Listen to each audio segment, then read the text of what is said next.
Real doom. God. That's what it sounded like back then, man. I'm glad we didn't find doom metal during the pandemic. We might have fucking killed ourselves. Thankfully, that was already part of the arsenal.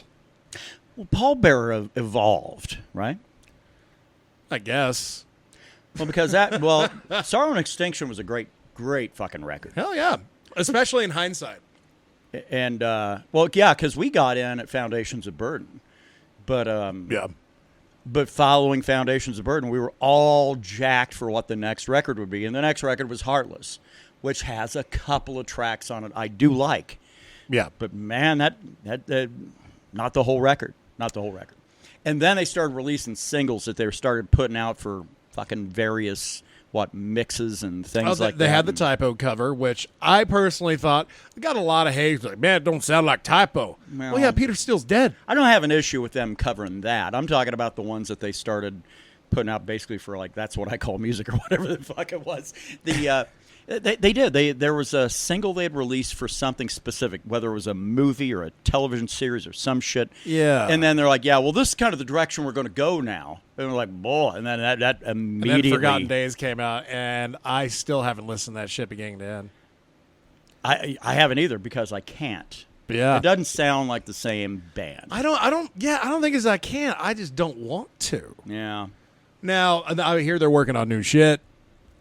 Of course, I'll always be curious about Pallbearer, but I'm also very metered as to my excitement about them working on new material. Yeah, I kind of got to hear it first. There's a handful of bands you can get fucking excited just hearing about it. Like, oh, I know it's going to be good, and that Mastodon being one of them. Although I'd put them more in the prog camp than Doom. Yeah, Alice in Chains working on a new album next year. There's that. Yeah. God, who the hell? Somebody else, and I was a little shocked that the word was like, oh yeah, we've been writing. Was that? It might have been Alice in Chains. Yeah, it might have been William Duvall's account where he was talking about that. Yeah. That they've already got a whole shitload of new music already. It's a good problem to have. Yeah, damn good problem to have. Hell, even and then didn't Robert Trujillo's Metallica record? But I still kind of hope it is. But well, going out with a banger like that, that's the right way to go out. Yeah, when you have your metal peers, like the frontman from Behemoth, when a guy like that, not saying he's full of fucking clout and validity, but he's from a very certain musical genre, like that thrash, that dark. It's black metal. It's black metal, yeah. And it's but to have him say "Spit Out the Bone" is like one of the best songs Metallica has ever made. That's a hell of a compliment for a catalog like they got. And I agree. I think Spit Out the Bone is one of the best songs, especially, I will say, the best closer Metallica has ever created. Sure. Yeah, because a lot of the closers, they tend to a little more themed, or they're trying to aim for kind of a different, and wrap it all up. But, yeah, that one's one is like, oh, no. We will not go quietly into that good night. Right. Metal Militia off Kill 'Em All. That's just blasty fucking metal, just closing it out with energy. Yeah. Fucking Load and Reload had 2 songs that were almost 10 minutes long. Not, I don't have a problem with that. Outlaw, Torn, and Fixer, I really like those songs. But for what you had to listen to get to that point, I can understand leaving a little bit more to be desired, but it's still, those are still 2 of my favorite albums. Well, even the highly revered Black album's The God That Failed, I think, is the last track, right? Yeah. So, I mean, Metallica doesn't really know how to close out an album the right way. God damn, they sure know how to really put it all together. But I think Hardwired, man, they really made that work on that closing track. Do I want to see them put out another record? Man, I don't know, because I think you start after a while. It's like, man, I hope it's great. That's all I'm hoping for at this point. Well, it's just because there is a better chance of being disappointed than being fucking excited. That's the problem, right? And it's not talking shit. It's just the law of averages here. This is a 40-year-old band that, I don't know, man, just being able to go out on such a Struggle Within is the last track off of fucking Black Album. But to be able to do an album like that, that's still it's a double album. There are some stinkers on there, in my opinion. stinkers might be a little harsh word. Songs I didn't enjoy. Now That We're Dead, not a fan. Wasn't a fan of that one. Yeah, but I think you could say that of, well, I could, because I'm not the biggest Metallica fan out there. I think every record has its issues. Oh, yeah. Except for Load. That one's perfect. I don't care what anybody says. Well, and some people would actually come over here and want to string me up because, like, you talk shit about Master of Puppets? Well, yeah, I kind of am. Now, I would say Master of Puppets, beginning to end, is... well, hold on. Let me think about that for a second. Leper Messiah is kind of a little odd for me. If I had to pick one weak point in that album, it'd be that song. Yeah, there's another. But this is how limited my fandom is. There's what is it? It was. God damn it! It's right about in the middle. I could pull up the track listing, but I didn't want to go down this weird deep Metallica hole like we do often. But well, it is the 31st birthday of the Black Album. That ain't bad, huh? Not bad at all. They ought to put out some big compilation of a whole lot of bands covering their show. Oh, wait, they've already done that. That was last time. Right, yeah, if they did that for every anniversary, fucking Metallica fans would be broke. Isn't that kind of what a lot of bands are aiming for, though? Have you checked any of Tool's stuff they've been doing here lately? They're putting out Fear Inoculum on vinyl, finally, because after fans just lost their goddamn minds forever. Well, they put that first one out that was like $300, right? That was like basically the collector's version of the one that had a TV screen in it. Only this one didn't have a TV screen; just had a whole bunch of kick-ass artwork and like a hardcover book and shit. But I can't remember. I saw the price. What was it, like $80 or something for that album? It's outlandish. Tool. I guess they're looking at it as like, man, our fans got fucking money and we want it. Yeah. I mean, you can look at it from the vantage point. It's like, well, they want to put out a high quality thing because they know their fans are going to, this is what they want. Like, yeah, but man, that price tag sucks. But it's not even just Tool. I mean, there's a dude that basically handles a lot. He handles, I think, all of their social media. He's a real tight friend of Danny's, and he's the dude that handles a lot of the artistry and shit like that. But he also does a lot of other stuff, and he's the one that's got a lot of the weird, strange numerology stuff and a lot of the symbolism. And he's kind of the cat that handles a lot of their social media. So constantly, Tool fans are like, "Oh, the boys posted something new. What is it?" I'm like, "What the fuck is this? This has nothing to do with Tool." Well, of course not. Yeah. It's this other dude, and he's promoting his stuff on their fucking social media. So if this is a band, and keep in mind too, this is the band that you got to join the Tool army, and then you got to pay a shit ton of money in order to meet somebody from the band, which means you're going to be meeting Danny or you're going to be meeting Justin, because you're not meeting Adam and you ain't meeting Maynard. That's just not how it works. It's like, yeah, but I have all this money. Oh, yeah, I don't care. This is a band that kind of mails it in a little bit when it comes to their fans. Yeah. Yeah. I mean, you can be a fan of any fucking band you want and not give them a dime. You can do it. Sure. It's possible, especially these days. But the idea, like, how much were our Fear Inoculum tickets? $1.75 a pop. Yeah. Yeah. I mean, granted, it was the best seats in the world. Well, and it was a bucket list thing. I didn't mind shelling No, that me out. neither, dude. That was like, no, that's done and done. Now, that's not going to be the last Tool concert I see. At least I hope not. Yeah, no shit. But, yeah, next time around, I'm a little cooler with going a little more nosebleed because there's, technically, one of their shows, there's not a bad seat in the house. Well, all I'm saying is, if I'm buying tickets, I'm looking right for the handicap section. Yeah. Or as I like to call it, shitting in high cotton.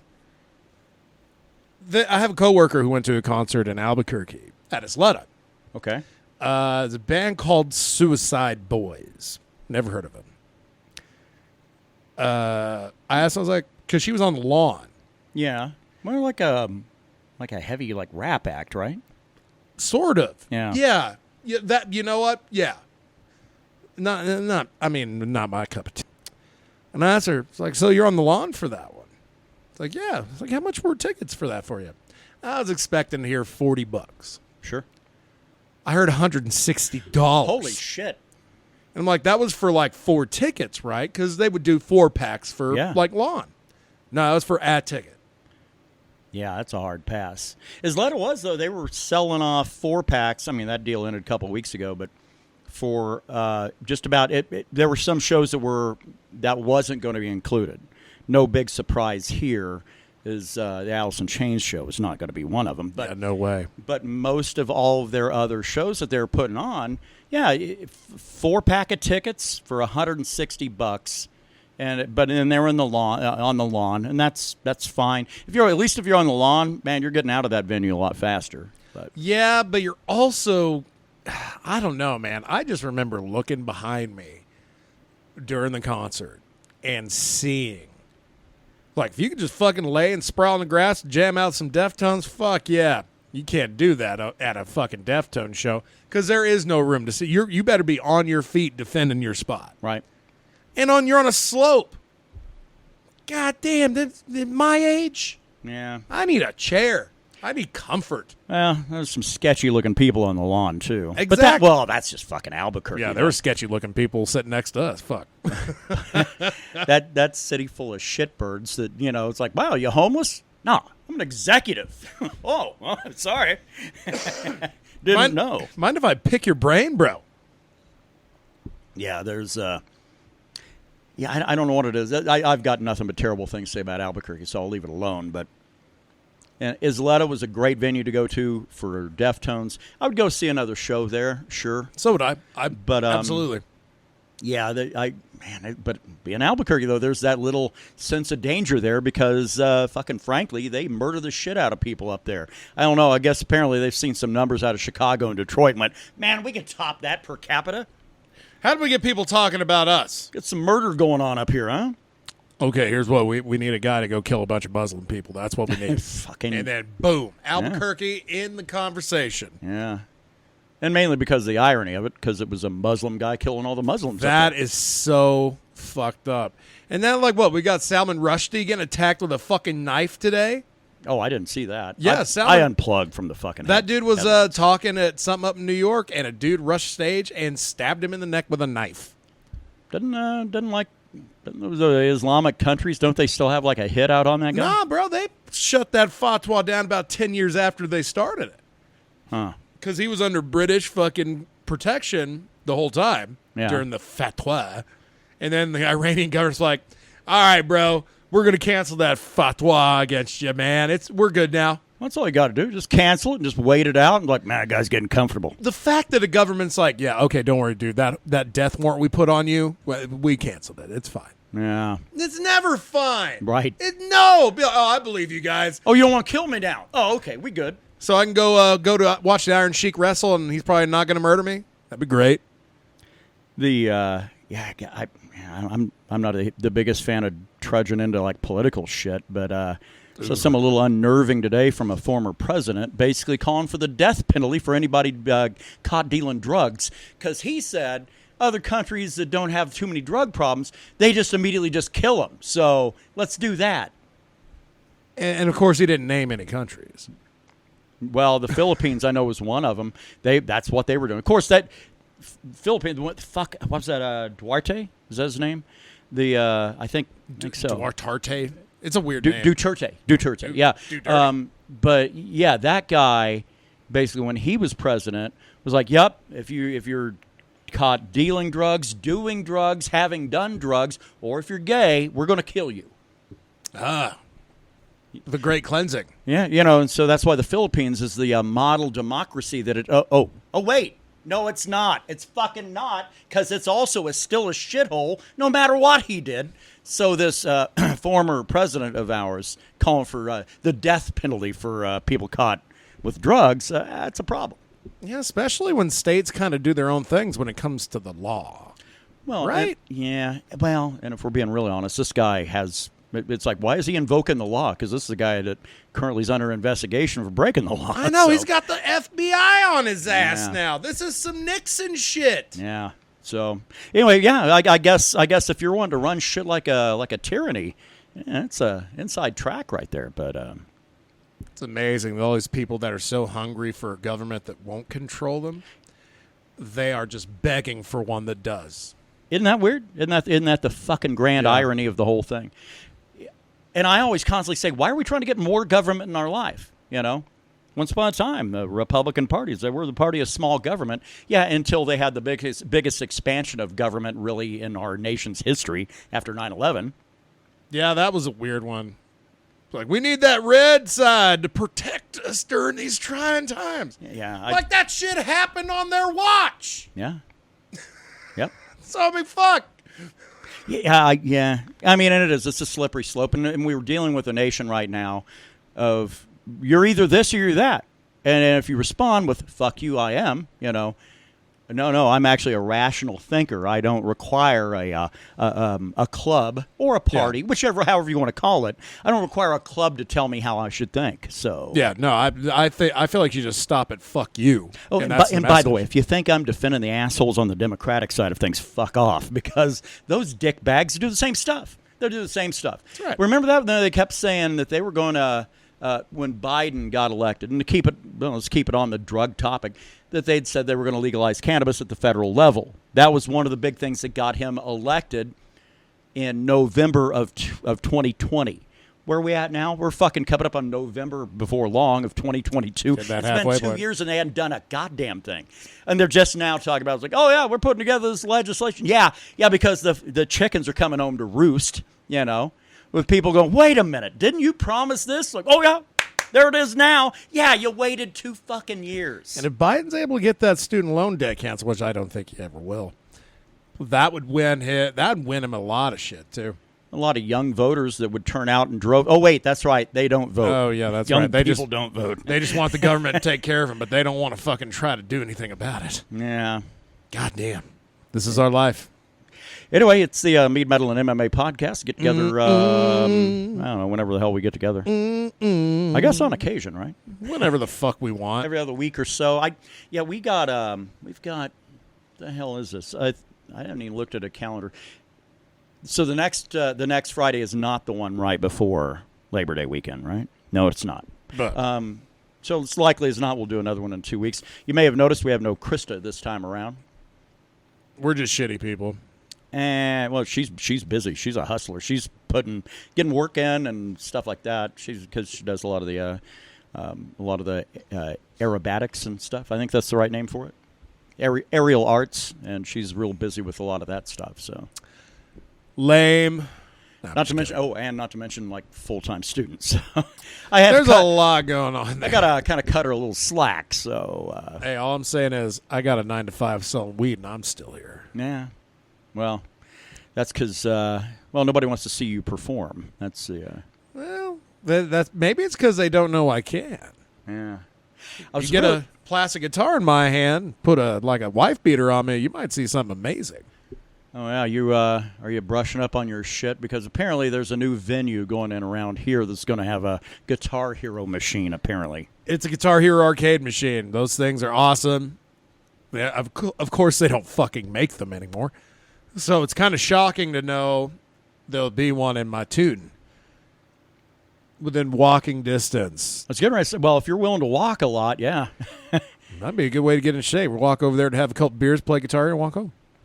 Are they going to sell beer there, right? Apparently, that's what I have heard. Because the funny thing is, and we're talking about a venue that actually was only really for children. And now they're just like, oh yeah, it's a family fun place. We're basically turning it into a main event entertainment, or akin to a Dave & Buster's, or like a 1-up almost. Yeah, a really big ass 1-up. Yeah, with laser tag and like golf simulators. A lot of shit going on. A lot. It seems really. Is it just me, or does that seem really, really? It'll fail. Yeah, it seems like it's a little ambitious for this town. This town can never have anything nice because I'll never fucking support it. Ever.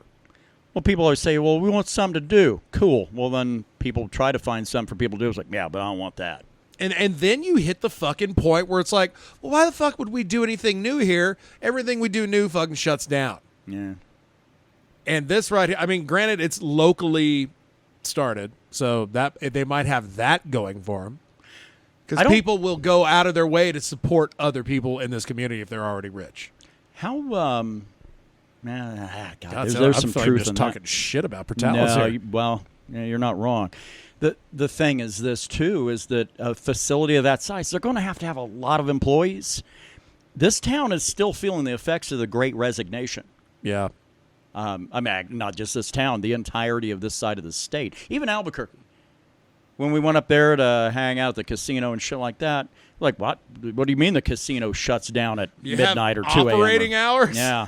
Like, this thing was 24 hours not long ago, yeah. Well, it's because, as we'd found out, well, thanks to Ruben. Thanks to Ruben canvassing the area for information. Ruben really only hanging with the employees there, getting word of what's going on, yeah. And basically the word is, like, yeah, we don't have half the staff we need in order to be able to operate at full capacity. So instead, because clearly they haven't incentivized their job. Oh, you mean money? No, this is a poor state. We ain't paying you shit. Yeah. That's also what pisses me off. Like, being at a job. Like, I just happened to be at a job, and then they bumped the goddamn minimum wage here. So all these raises you'd been getting since you'd started. Yeah. By the time this raise shit is done, if I'm still where I'm at, I will be making like maybe $1.50 above minimum wage. Yeah. And there'll be people coming in making my kind of money, by just coming through the door. Sure. That, just thinking about it now, fucking enrages me. Sure. No, every time they raise the minimum wage, if you aren't making minimum wage, you're taking a pay cut. Yeah. That's the reality. Yeah. That's and the it's reality. horseshit. Yeah. No argument out of me on that. But how do you combat that? Be like, hey, well, I don't know, because people think the minimum wage means, like, yeah, that's where you're going to start your career. Well, motherfucker, I ain't working at McDonald's all my life. Minimum wage is a wage for the very lowest rung, i.e., teenagers and people that are fresh out of prison that need to get a new start. I mean, that's what minimum wage is. It's not for families. Like, yeah. And I'll get some asshole saying, yeah, well, back in the 1950s, minimum wage was this, and you could support a family on it. Really? Because I don't think so. I think you're feeding me some lies. Yeah, cite your fucking sources. Yeah. Well, that's the other thing, right? Because you say nowadays, it's true. People will just say something like, well, why don't you Google it? Like, because you're the one talking shit. You started this war, Yeah. and now I want you to fucking back up your words, and you're calling me the asshole. It's not a fun situation, but yeah, that's the legitimately. I'm not saying that people don't deserve whatever they can get, but god damn it, don't you think that it's ridiculous though that there is that we keep bumping this lowest scale, this lowest tier? I haven't had a raise in 5 years, so I'm like, what the fuck's going on here?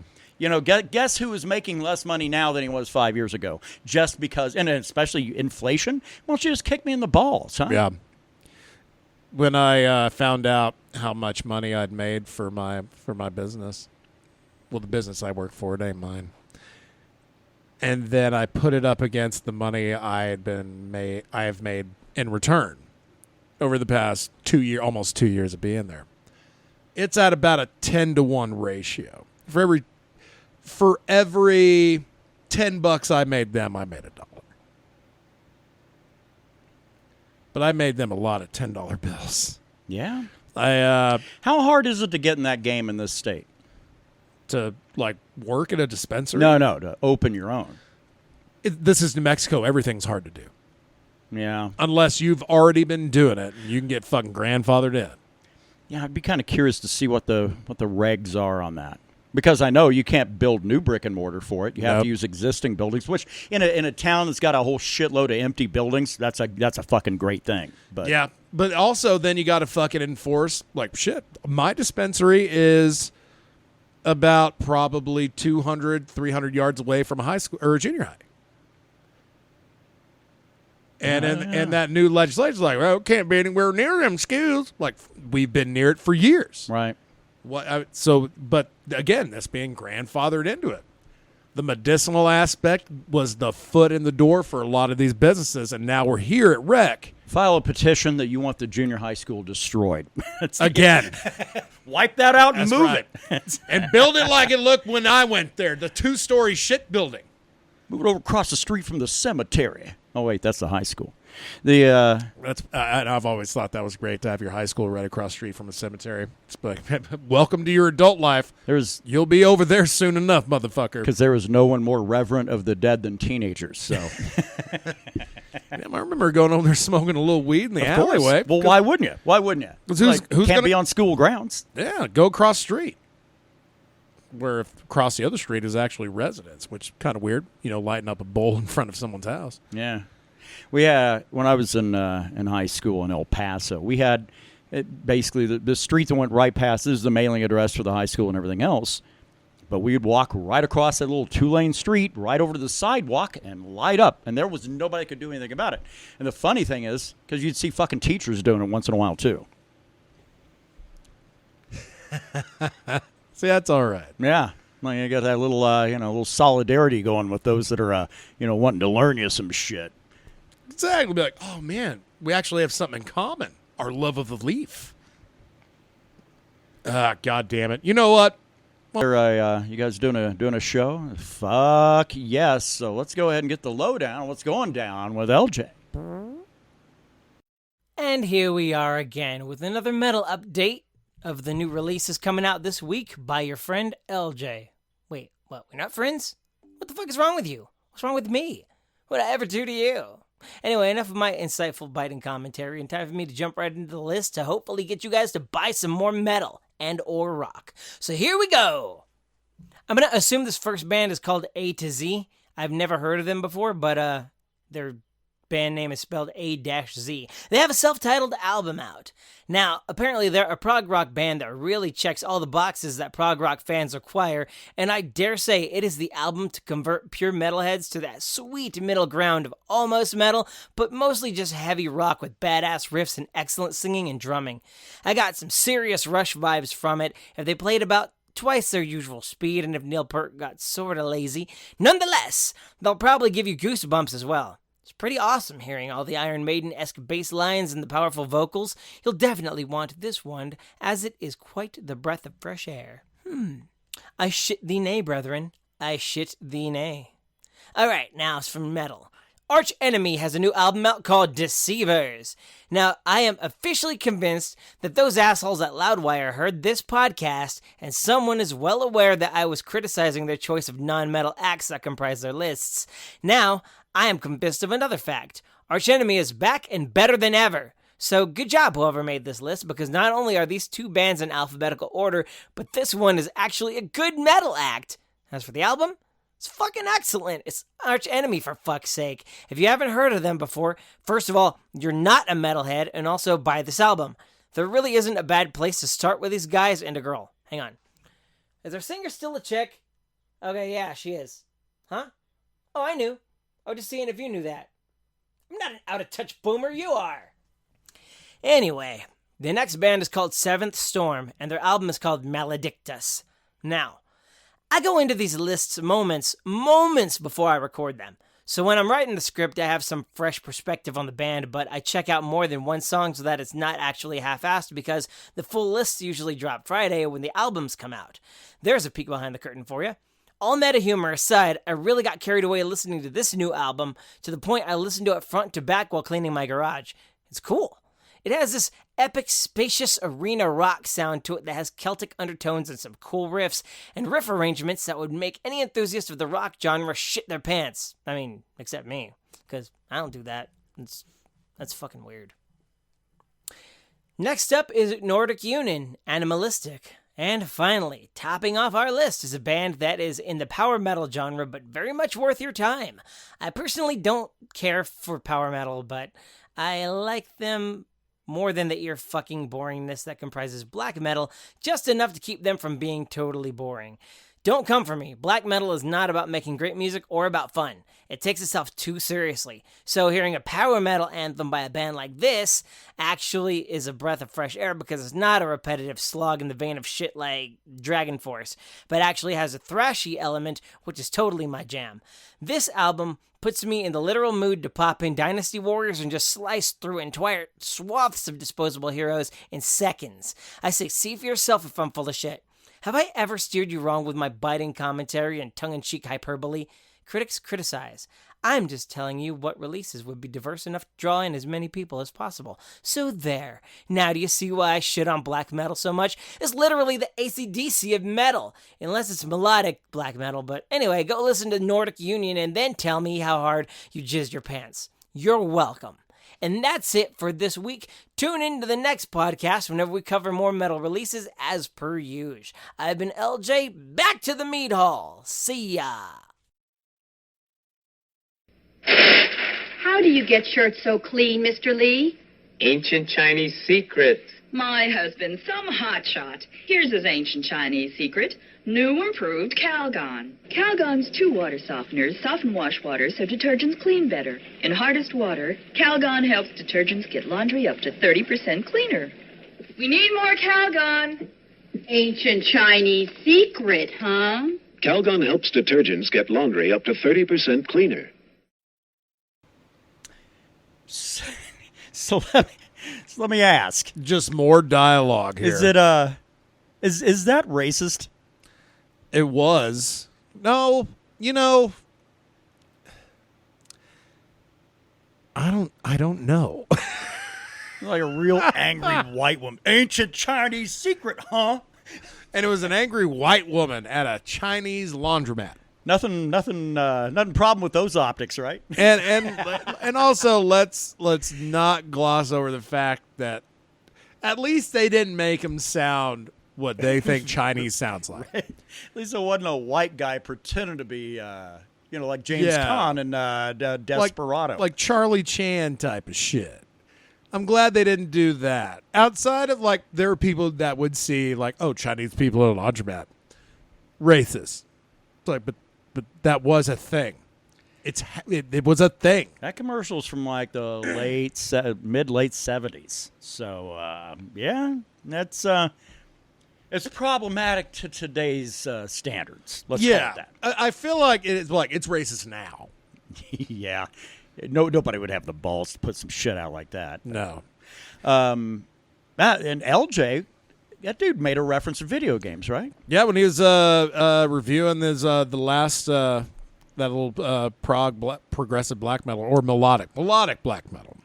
So here's the crazy ass irony of all of this, is because usually whenever it's you and Krista, I try to put together a little something, a little trivia, a little quiz sort of thing, and I've got one this week, and it's on nothing but video games. Well, I happen to be a connoisseur of video game.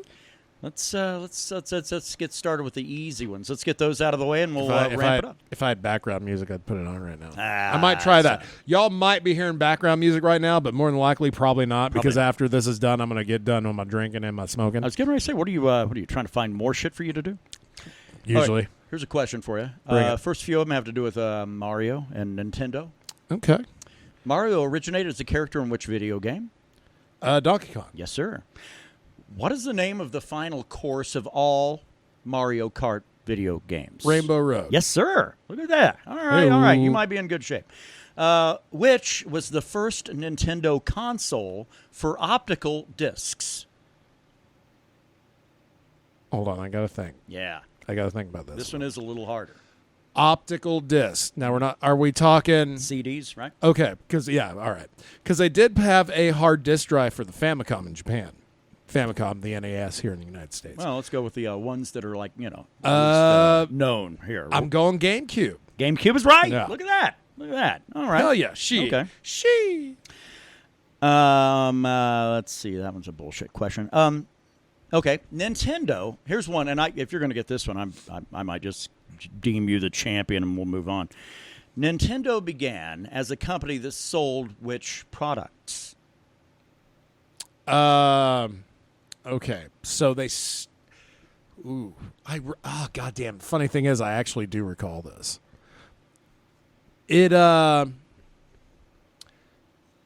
Are we talking products in a store or like service?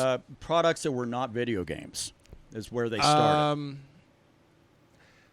Let's see. They had the Pong consoles before they did the NES. I will say this. The hint is this is unrelated entirely to video games. Yeah. God damn it.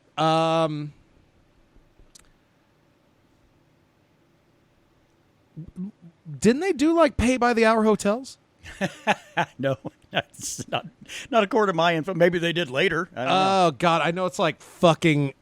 Go ahead. Playing cards. Playing cards. All right. Now I got to pull up Nintendo and see if I've just pulled that shit out of my ass. But please continue. All right. Who is on the cover of the video game Madden NFL 18? 2K18. No, that's Madden, not 2K. Oh, I'm sorry. I mentioned a better football game. Antonio Brown. Tom Brady. Fuck him in the ass. Fuck him right in the ass, right? Okay, Fight Night 2004 is a game about what kind of sport? That's boxing. Yes, sir. What was the first video game in the world called? Now, if we're getting technical, they did make a video game of playing tennis on an old radar. There you go. But You know the name? it's Pong. Pong, yeah. Yeah. All right, what's the highest grossing game of all time? Oh, goddamn. Come on, brain. It's got to be Grand Theft Auto 5. Pokemon. Fuck. Oh, okay. You mean children's games? That's a franchise. That is a franchise. All right, which French video game company is publishing the Far Cry series?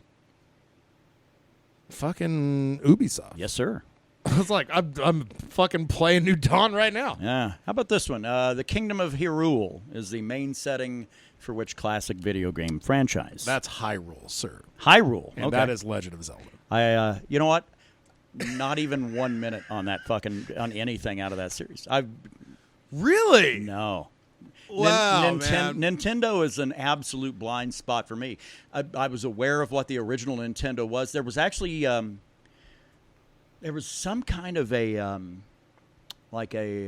Genghis Khan kind of game that was originally appeared on Nintendo. The only reason I was aware of it because they retrofitted it into the Sega Genesis, but it was originally a Nintendo game. But as far as that goes, Nintendo, that's a blind spot for me. I've done a little bit of legwork. Between 1963 and 1968, Nintendo invested in several business lines for Nintendo that were far from its traditional market and mostly unsuccessful. Among these ventures were packages of instant rice, a chain of love hotels, and a taxi service. Love hotels. So I knew I'd heard that somewhere. All right. Okay, here's the next one. What 2014 game gives you the name Douchebag? Oh, fucking South Park, Stick of Truth. Yes, sir. Let's keep it where... I mean, I'm not going to get into fucking game developer names and shit. You never know. I might be smart.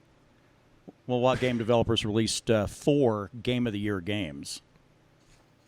Either Bethesda or Rockstar. That's the guy's name, though, is the problem. That's why I didn't want to really... Mike Bethesda. Todd Howard. Todd Howard.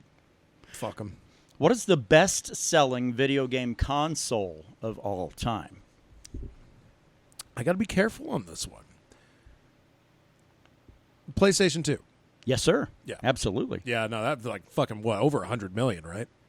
It was a fucking lot. Yeah. I don't have those. Yeah, it was over like 100 million consoles. So that thing had a... God, it was going just as hard as the PS3 was, and that was their new shit. Kind of similar to the 4 and 5. Right. All right, here's... and for those of you that are not big video game fans, don't worry, there's only just a few more. In which game do players compete in the future version of soccer with cars? Rocket League. Yes, sir. Yeah, I played that a few times.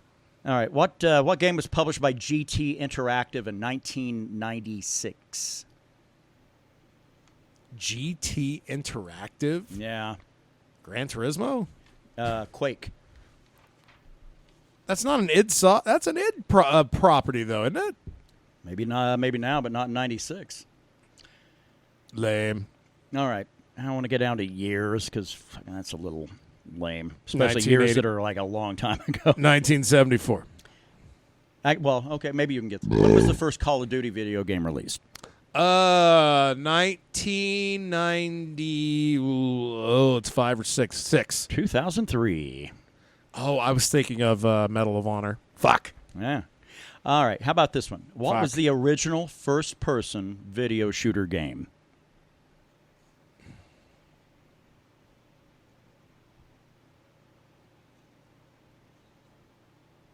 If it's not Doom, I don't know what it is. Wolfenstein 3D. Oh, that's right. It did come out before, didn't it? Yep. Fuck. Let's get real easy again. What the most popular sports video game of all time is named after this individual? Tracy Lords. John Madden. Yeah. I know. Yeah. Okay. Just 2 left. When was the Super Smash Brothers released? I feel comfortable asking this because 98? It was not more than 10 years ago. So, Super Smash Brothers. On the Nintendo 64? See, my info here says 2014, which sounds a little shocking. No, there was a Super Smash Brothers was on the Nintendo 64 and Well, Well, before. my info is flawed. Okay, last one. give me a name, I'll go fuck this kid up. Alongside Universal Interactive Studios, who else developed the Crash Bandicoot video game? Oh, Naughty Dog. Yes, sir. Naughty Dog. I'd say you did well enough to graduate high school. I've shown I can play video games. Yeah. I'm a good guy. I just thought it was really, really weird that was LJ making a reference to something. I thought, whoa, wait a minute. That's what I was working on today for the little bit of trivia here. See, life can be pretty cool sometimes. Shit. A little bit. The simulation's starting to get lazy, but it's okay because lazy is fine because that means I can see it coming. Like a guy standing behind a corner with a sock full of quarters waiting to crack me in the head. Around here, who fuck knows, right? Shit. So, music. What's jumping out at you lately? Not much. There was I was looking through some of the new releases today, which I didn't really want to do because I know that that's what LJ does. But there was one that was out there, and I know he mentioned it. But I was reading the review of it, and they likened it to Mastodon Crack the Sky, and nothing could be further from the truth. So fine. Other than that, the music that I've been just throwing on around here, I don't know. I've kind of been going down a weird little path with certain channels. There are certain channels on YouTube. I like what they throw out there, and it's usually by a lot of really fucking obscure bands. Yeah. Stone Meadow of Doom is one of them. Silent Years is another one. Although that one, you're going to get a lot of your neo-pagan kind of more traditional shit, but. Yeah, you're not going to find a lot of metal, but you're going to find some heavy shit. Well, you're asking me what I was listening to, right? Yeah. Well, no, I'm just saying it like it ain't heavy metal, but it's still some heavy shit. Yeah. Other than that, what have I been throwing on a little bit more of around here? Actually, I could probably go into my little search history and off of YouTube and go, whoa, what have I been searching for lately? 2 Girls, 1 Cup. Oh, that's my hamster. That's my hamster history. A lot of Typo, a lot of Pantera. Pantera for a reason. When it comes down to Planet Caravan, when it comes down to Planet Caravan, I prefer Ozzy's vocal, but everything else about it I prefer Pantera's cover. Well, God, man, it's their interpretation of it. That's what makes it great. It doesn't really sound too god outside of the fucking bongo drums. Right. There's a lot of different shit going on. Other than that, I kind of got into some really old fucking Robert Plant, mainly because that guitar player of his has got some amazing tones. I'm not talking so far old that it's like, oh, you mean Led Zeppelin? No, I don't. I mean Robert Plant. Not that old. Notably, the track Big Log, because I kind of figured out what that guy was doing, a lot of the upper neck stuff on a lot of the lead. So that one's kind of one that turns me on. And another one, maybe, and I would never put them even in the top 25 of my favorite bands of all time, but it's shocking how much of this stuff I know how to play, and that's Collective Soul. They have an odd quality of a band that even like you don't have to actively listen to them, but you're always going to hear them every once in a while. Yeah. Weird, right? Yeah. Yeah. I really like that about them, actually, You won't even be thinking about it, and all of a sudden you'll hear fucking, whoa. You're like, oh, shit, Collective Soul. Right on, man. I'll be digging around trying to find something like, whoa, that sounds like this. And every time it's Collective Soul, it's like, holy shit. I know probably half their catalog without even trying. Yeah, their self-titled album is the one that has the majority of the hits, but the one that came out before that, like Good News for something. I can't remember the name of the album, but that one has like the other half of their hits. News of the World. Shit. No, I'll let it go. But yeah, that kind of stuff. It's been a little odd. Got into a long conversation today with a coworker about the Police, which I know is not metal, but nonetheless, those guys, I think you could really point to them and a couple of other bands that were around at the time during that era, like Yes, like Rush. They were like the precursors of prog that we have now. Yeah. But, for sure. But between Synchronicity and Ghost in the Machine, Ghost in the Machine's a better record, even though Synchronicity has actually a couple of tracks I like better by those guys. But, man, Ghost in the Machine was a fucking jam. Yeah, I absolutely. Yeah, talking about music from the 80s. And the main reason I put a lot of that together is because I started working on the New Year's Eve playlist about this time of year. Got to get ready for it. Well, I tend to I populate about 80 songs on a list, because I want to make sure we got the means to party from about like sunset until fucking 2 a.m. on That's right. on New Year's into Brandon's birthday. So that's why we celebrate the whole week. What do you got going on, and what do you got on the music side?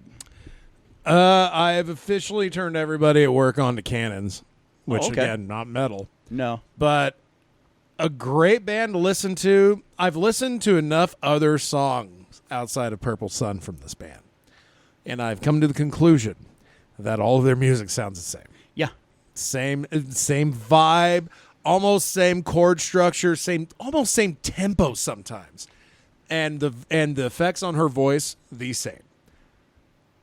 But if I'm high, if I'm smoking a little bit of that solventless fucking hash rosin, a little bit of that devil's cabbage, a little bit of that's more like the devil's diarrhea I got in. If you're doing that and you're listening to that, it is gonna do nothing but help. Yeah, there's a lot of shit we do listen to around here that would probably shock a lot of people. Cannon's one of them, because I was on my Summer of Kevin playlist. Yeah. And the purpose of my Summer of Kevin playlist, and it changes year to year because I pull a few and I had a few and whatever, but I want to make sure it's not shit I'm normally going to listen to. So that means no metal of any kind. Right. But rather normally like, to a degree, happy but upbeat music, some shit that's like a little more beach-oriented, yacht music maybe, But right. Cannons is one of them, and they've been around for a little bit. Another that I think is really, really interesting is that because Brandon immediately, the one that plays like, what the fuck, is this band called Theater Crisp. They have kind of an interesting, I don't know, like a pre-Limp Bizkit sound to them almost. They're the ones that have a lot of melodic rapping in it. It's not rapping. The lyrical styling of it is it's a little off of what you would normally expect. They have that song "Poets" that came out in 2014. Theater Crisp, it sounds a little. It sounds white guy urban. It's white guy urban music, is what it is. Quite. But between that, being summer, a lot of 311, a lot of Goldfinger, Weezer maybe to a degree. I was actually jamming some Real Big Fish at work today. You can't go wrong with ska. It's the only thing that's interesting to me why ska hasn't made a huge resurgence is because you're going to need like 7 dudes in a band, and a 7-piece ain't cheap to operate unless they know they understand how this works. Right.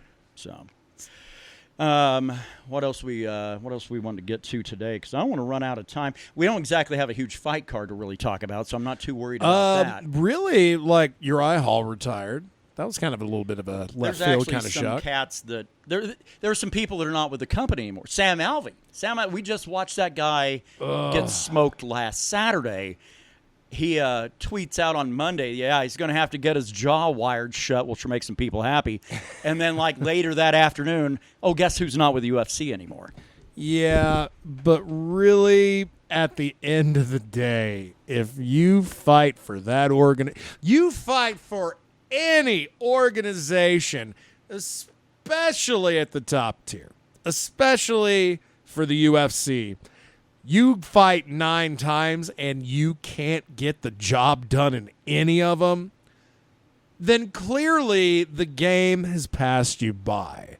Sam Alvey got by on a lot of charisma, being ginger as well, if you ask me, because they need a lot more ginger stars, especially now that Paul Felder's fucking retired too. We're just dropping gingers left and right. But you got to win a fight or two, even if the people like you or not. Clay Guida, the people love Clay Guida. That motherfucker wins a fight every once in a while. Sure. Matter of fact, he kind of goes teeter-totter. He'll win one, drop one, win one, drop one. But Clay Guida ain't also making a run for anything. This guy's just in it to get paid and do a little fighting. Yeah, like you said, man, Sam Alvey dropping 9 in a row, or 9 winless. Yeah, because one of them was a draw, but fuck that, it's still a loss. You lost 9 times. And you would think, wow, is the middleweight division that lackluster? This was light heavyweight, bro. Yeah, well, he did cross back and forth, middleweight to light heavy, and then he went back to middleweight again. But that guy hadn't looked impressive in a lot of years. Yeah, I mean, he was starching motherfuckers there for about 5 minutes. 2015, 2016, through there? Yeah, sure. And, of course, he had the smiling gimmick. It all worked out. Had a cute fucking corner lady. Yeah, it's because it was his wife, Yeah, turned out now she ain't that cute. It's like, they get nagged at home, then you get nagged after the first round. Like, gotta get them hands up. What'd I tell you? You know why you lost 9 times in a row. You know. Should have been me. But, I mean, I can't say, oh, man, that sucks. Because I'm shocked he was there to lose more than 5. You drop 5 in a row and you're not bringing in any money to that company, they're going to let you go. Sam Alvey had the support of the people. That doubled his career to lose more. Well, he's just a ginger with like a dad bod, I mean, he's just a dumpy ginger. That's what we all are, really, unless you're Carrot Top. But even then, I'd rather not have the name Carrot Top and look like I look than have a name Carrot Top and look like him. Francis Ngannou, allegedly. Well, we're never going to see him fight in the UFC again, right? I don't know. I guess never say never, but we're not going to see him fight before the end of this year, and that's essentially when his contract comes to an end. So he'll be out of a contract and have to kind of retire the heavyweight belt in a division that's already thin as shit anyway. The thinnest, and I would say outside of women's 145, I think heavyweight might be the thinnest division. Yeah. You think John Jones is waiting to see what Ngannou does, to see what he does? I don't think so. I think you're going to get a Stipe John Jones fight in October. You think we see John Jones fight before the end of the year? Oh, yeah, October.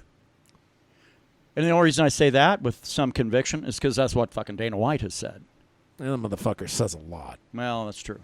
He also said he didn't want to see Shevchenko and Nunes fight again. Now all of a sudden he does.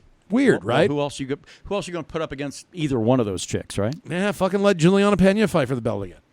Yeah, this promotion seems to love threesomes, right? Get that trilogy shit out of the way right now. I like it. We It's don't like, have to see it ever again. like we don't need to do that. It's like, whenever you can tell who the promotion's golden boy or girl is. Yeah. When they pull shit like that, what goddamn planet does it make sense to have Max Holloway fight fucking Volkanovski 3 times without a single victory in that trilogy? And they're trying to, and they sold that third one like, man, you never know. At least on that third one, Holloway earned that right. He earned that shot.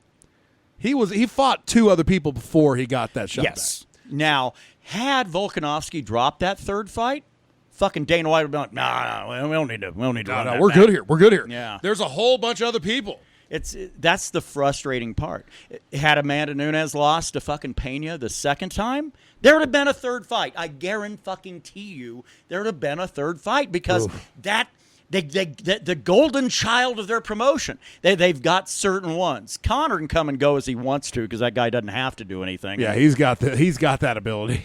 But there's not a lot of other people that actually have the financial resources that Conor McGregor does. Well, nobody does, and MMA, yeah. you know. But Amanda's one of their favorites. They're trying real hard to like really ingratiate themselves with the Chinese. So Weili Zhang is another one that they're really. I guarantee they're going to slow roll her a little bit. Let's get to the men's side of it, though. It's a lot more obvious when you start looking at people like Sean O'Malley. When you start looking at Max Holloway, Max let the company down. He couldn't get a win against Alexander Volkanovski, so therefore Max is kind of on the outs. Yeah, but you got to give Alexander this, man. Granted, 3 fights, a little bit fucking tiring, but each time he fought Holloway after that first fight that ended in a majority draw, he looked better and better. Like the way he looked fighting Max Holloway in that third fight, that motherfucker is king of 145. 145 is his division. That's his bitch to do as he sees fit. The downside I have of that is he's talking about moving up to 155, and that's a very different game. No, man, why not just whatever happened to like Mighty Mouse motherfuckers? It's like, you know what? I'm going to stay at 145. I've already gone through and cleared out the division. Let's do it again. Yeah, but well, you know, set them up again, motherfucker. We got some Set 'em bitches coming in. I know Sean O'Malley fighting Peter Yan, Piotr, however the fuck you say his name. One of the rare times we'll be rooting for a Rusky. And only because Sean O'Malley's an asshole. Yeah, we're not rooting because we like Peter Yan. Yeah. Kamaru Usman, I think you could probably really say, is another one that the promotion is really, really behind. Israel Adesanya is another one. I realize these are all champs. I get it. But these are also champs that if they lose, man, whoever it is that beats them, be ready to fight in 3 months. They're going to run that back. I would maybe say the Izzy one. After that last fight, even Dana kind of lost a little bit of love for him. Yeah. Well, that's, because he did enough. You got to keep impressing Dana White if you're wanting to continue to be his boy. Yeah. Watch Contender Series, you got to make sure Pepper fucking happy. I'm just saying, if Leon Edwards wins over Kamaru here, next month? If he wins, they will be fighting again before the end of the year. Well, you got to have the trilogy. They will fight again before the end of the year. This is Usman Edwards too. But is it? Yeah, they fought before. I didn't realize that. Maybe I did. A long time ago. Long time ago. So it was before both of them really had their current run where they're at. Yeah. Okay. No, now they're both two completely different fighters than they were back in the day. But my problem, I do think that Leon Edwards is going to get ragdolled. Kamaru Usman does it better than anybody. He's a scary motherfucker. That's a guy. I mean, you could see Masvidal's soul leave his dome in sweat form. You don't want to be a kind of a singular fighter going up against that guy. And Leon Edwards, I think his ground game is better than Masvidal's, but not by a lot. Yeah, and Colby's, I feel like, is better. His ground game is better than Leon Edwards. Oh, yeah. Oh, his ground game is probably as good as Usman. And Colby couldn't get him down. Yeah. So, I mean, Leon going to have a tall order. That fight's coming up here in a little bit. It is. We're getting that 155 fight for the lightweight champion. Charles Oliveira, who I consider to be already the lightweight champion anyway. But yeah, they're going to run who they rolling out against him? That fucking Rusky. Mirab. Yeah, I know you're. Devash. It's an M. Mukachucket. Old Mukachucket. Is it Makhachev? Islam Makhachev. Yeah. Who knows? Who knows with that one? One of the rare times champion is an underdog. in a fucking title fight. You bring in these scary fucking Russians, and they're scary until they're not scary at all. Right. Oliveira, man, yeah, you can get him down. If you get him down, you better be throwing bows and fists and everything else like Paul Felder did a long time ago, because otherwise that guy's going to set you up and he's going to fucking triangle choke your ass into oblivion. Yeah, you got to fucking double tap and make sure he's all the way dead. Because if he's on his back and you're on top of him, you are in trouble. Yeah. Oh, I wish him the best of luck, but yeah, I don't want to see any Russians hold any belts because they're a fucking evil people. Yeah. Like, well, the people aren't bad. Yes, they are. Tell me I'm wrong. Dolph Lundgren. He's not Russian. Oh. He played a Russian. You know. Fuck it. Yeah, I don't know. Maybe who was that? Fucking that comedian at the end of the Cold War. Yakov Smirnoff. There you go. There you go. I might cut him a little slack. Maybe a little.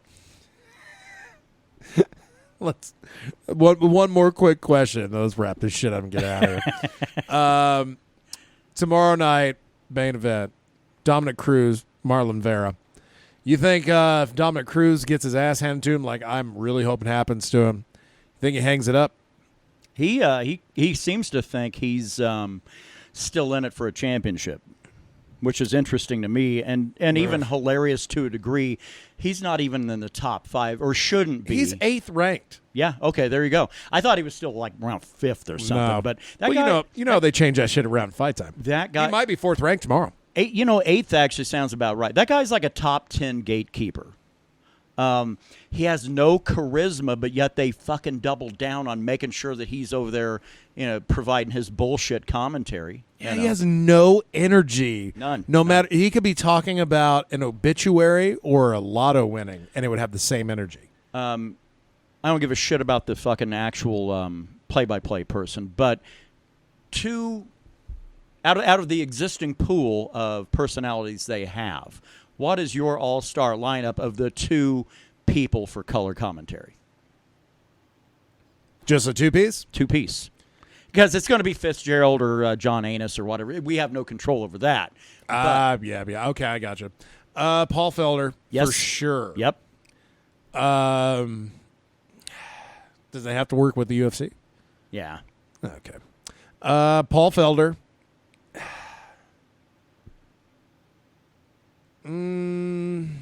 See, I was going to go Dan Hardy because I really like Dan Hardy's fucking work, but he's not working for He's the not UFC worth anymore. the company anymore, yeah. Got shown the door after yelling at officials after a fight. After Dominic Cruz called Cormier the golden fluffer, I'd feel like I can't back him anymore because he's kind of right.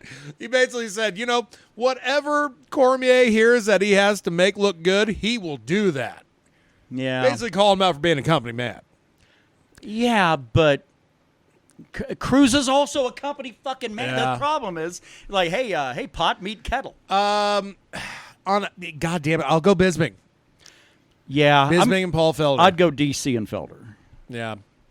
But I don't see any issue with Bisping. I really don't. Unless it's a British fighter, then he's going to show some favoritism. He always does. Sure. Yeah. But Cormier always shows favoritism to wrestlers. He does. Whether he's critiquing what they should be doing or praising what they're already doing. Yeah. Yeah, Paul Felder fucking just acknowledges everything equally. Felder's good at what he does. He's a professional. Yeah. Now, granted, let's keep in mind he was also yelling at the same officials that Dan Hardy was yelling at, but he kind of let it go, and Hardy didn't. Well, just like how in baseball you can bitch about the goddamn umpire shit while you're commentating, but you got to know when to reel it in. Yeah. Yeah, and Hardy, you can make line Dan like Hardy that, stepped like over that. a line. He stepped over. Fuck yeah! As soon as he left that seat, he stepped that line. Yeah, yeah, you can't do it. And I get it. He's like, hey, I'm passionate because I'm a former fighter. Well, then maybe, is Paul Felder. Maybe broadcasting isn't your game then, because you have to fucking maybe get back into fighting. Yeah, what he was threatening that for a while, right? They ain't talking about it anymore. Yeah, the outlaw. Yeah. Fuck. I feel like there was something else I was going to bring up, and I don't remember what it is. Hey, now, better hurry up. We got about 3 minutes. Okay. Well, let's go ahead and wrap it up. What's the picks for the week? What you drinking? Torchies. Dittos. Oh no, I'm drinking Budweiser. I'm drinking a Budweiser in a Torchy sleeve. Anything you're listening to in particular? Fuck.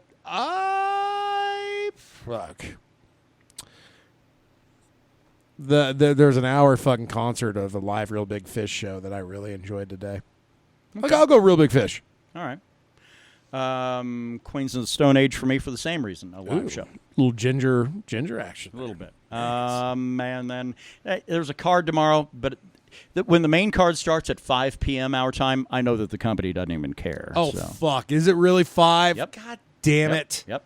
Happy birthday going out to Joe Rogan and Hulk Hogan, 2 white guys that don't have any problem using the N-word. Hulk Rogan. Hulk Rogan. God, I've been hanging out with Ruben too long. Anyway, that's it for us. 2 weeks, I think Krista's back with us, I believe. Anyway, and if you're just tooling around for shit to listen to that's not bad, then you can't go wrong with, where we start with Paul Bear. You can't go wrong with Candlemass. Fuck it. See you in a couple weeks, huh?